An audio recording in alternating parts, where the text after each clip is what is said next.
Verão. Depois do bombardeio de quarta-feira, 75 aviões americanos, franceses e ingleses participaram da operação, a terceira dos últimos 5 dias. Todos os aviões retornaram às bases. O governo iraquiano informou que 21 pessoas morreram durante o bombardeio. No ataque de hoje, 6 caças franceses Mirage 2000 partiram da base de Dhahran. 4 caças bombardeiros britânicos Tornado GR-1 saíram da base no nordeste da Arábia Saudita. Os americanos usaram caças F-16 e F-15, além de outros aviões de combate que saíram do porta-aviões Kitty-Hawk, que está no Golfo. Os aliados atacaram o sul e o norte do Iraque, bombardeando alvos dentro da zona de exclusão aérea. O primeiro ataque aliado aconteceu na quarta-feira e também teve a participação de aviões franceses e ingleses baseados na Arábia Saudita. A maioria dos caças americanos partiu do porta-aviões Kitty-Hawk. Os 8 alvos estavam na zona de exclusão aérea no sul do Iraque. Eram instalações de mísseis e radares iraquianos. Apenas 4 alvos foram destruídos. Ontem, por volta de 4h30 da tarde, horário de Brasília, cerca de 40 mísseis Tomahawk foram disparados dos navios americanos estacionados no Golfo Pérsico. Os mísseis levaram 1h30 até começarem a cair nos subúrbios da capital iraquiana. O alvo único, segundo o Pentágono, foram as instalações militares de Zafaranian, onde os iraquianos estariam desenvolvendo armas nucleares. Durante o ataque, uma explosão atingiu o Hotel Rashid, no centro de Bagdá, matando 2 pessoas e ferindo outras 30. E o Pentágono admitiu agora há pouco que foi mesmo um míssil Tomahawk, que caiu ontem no Hotel Rashid. Segundo os norte-americanos, a carga de 500 quilos de explosivos não chegou a explodir porque o míssil foi atingido no ar pelo fogo antiaéreo iraquiano. Ainda segundo o Pentágono, dos 45 Tomahawk lançados ontem contra, foi mesmo o míssil Tomahawk que caiu ontem no Hotel Rashid em Bagdá. A carga de 500 quilos de explosivos não chegou a explodir porque o míssil foi atingido no ar pelas baterias antiaéreas iraquianas. Ainda segundo o Pentágono, dos 45 Tomahawk lançados ontem contra o complexo industrial de Zafaranian, 37 atingiram o alvo. Enquanto em Washington os fogos eram de artifício, nos céus de Bagdá era fogo só. 2 anos depois do início da Guerra do Golfo, Bagdá estava mais uma vez sob ataque. A artilharia antiaérea iraquiana disparava para todos os lados, tentando acertar quase 50 mísseis lançados de navios no Golfo Pérsico e no Mar Vermelho. Os iraquianos dizem ter derrubado 8 mísseis. Depois do ataque, o presidente Saddam Hussein fez um discurso carregado de imagens religiosas e disse que a volta dos inimigos é a prova de que fracassaram no passado.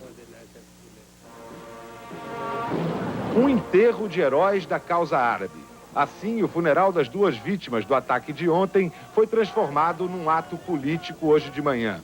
As 2 mortes aconteceram no Hotel Al Rashid, que hospeda os jornalistas em Bagdá. Uma equipe da CNN gravou o momento do impacto no prédio de concreto.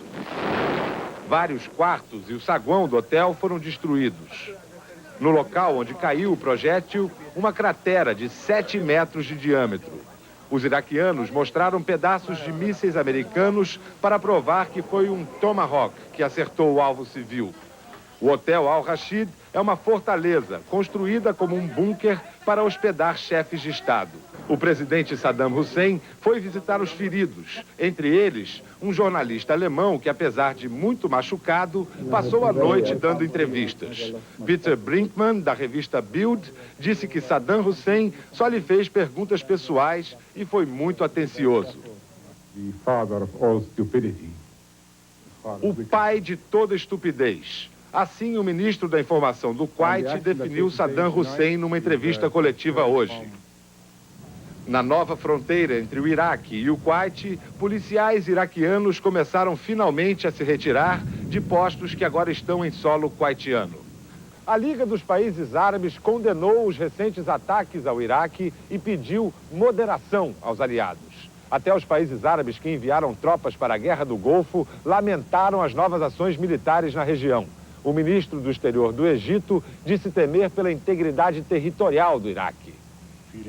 Em Amman, o rei Hussein da Jordânia parecia abatido.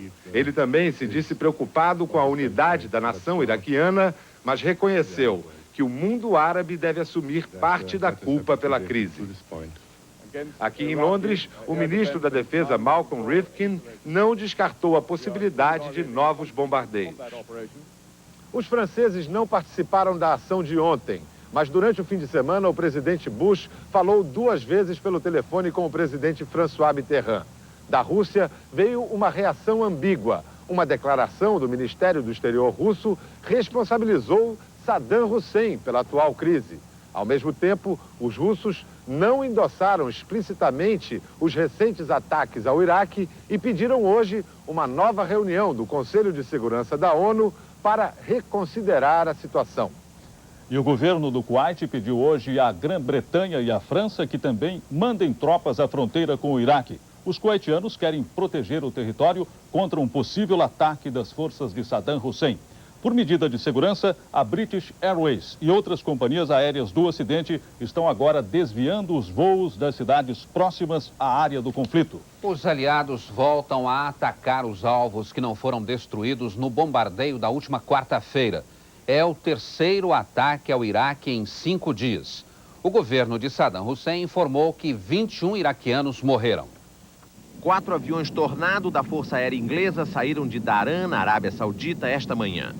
Dos 75 aviões envolvidos na operação, a grande maioria foi de aviões americanos F-15, bombardeiros de alta precisão que decolaram de bases também na Arábia Saudita. Eles receberam a cobertura de Tomcats, que saíram do porta-aviões Kitty Hawk no Golfo Pérsico. Jatos franceses Mirage 2000 também entraram em combate. Pela primeira vez, os aliados resolveram atacar durante o dia. Os ataques foram feitos com mais intensidade na parte sul da zona de exclusão aérea, perto da cidade de Samawa. O objetivo foi destruir totalmente os alvos que só foram atingidos em parte no ataque noturno de quarta-feira. Na zona de exclusão aérea do norte, um avião americano foi alvejado de uma bateria de mísseis em terra. Atirou de volta e aparentemente destruiu o sistema defensivo iraquiano. As operações americanas estão mantendo o padrão: atingir alvos específicos identificados há muito tempo, de onde os pilotos podem entrar e sair rápido. À noite, os céus de Bagdá voltaram a ser iluminados pelas baterias de defesa aérea iraquiana. Os clarões vermelhos, que ficam azuis com as câmeras que filmam à noite, estavam a sul e a oeste de Bagdá, mas não se ouviu nada que identificasse algo sendo atingido. Provavelmente eram os iraquianos atirando, ou por treinamento, ou para evitar o que supunham ser um ataque aliado que não houve. Em Bagdá, as autoridades levaram jornalistas para filmar as instalações industriais atingidas pelos mísseis de ontem. Os iraquianos insistiram em que era um complexo industrial sem qualquer ligação com a produção de armamentos. A Casa Branca insiste em que ali se produziam equipamentos utilizados para enriquecer urânio, o que poderia resultar em armamentos nucleares. A ONU pretendia desmontar aqueles prédios. No Kuwait, os iraquianos começaram a desmontar os postos policiais do território que passou a ser do Kuwait. Houve um tiroteio esta noite na fronteira, quando morreu um iraquiano e outro foi preso. As tropas americanas que acabaram de chegar ali saíram em operações de patrulha e treinamento para um grande exercício que será realizado nos próximos dias. Ao voltar do fim de semana para a Casa Branca, o presidente George Bush agradeceu o apoio que vem recebendo de Bill Clinton e fez questão de dizer que tinha orgulho da eficiência dos soldados americanos. Essa escalada militar nos últimos dias do governo Bush já teve uma consequência.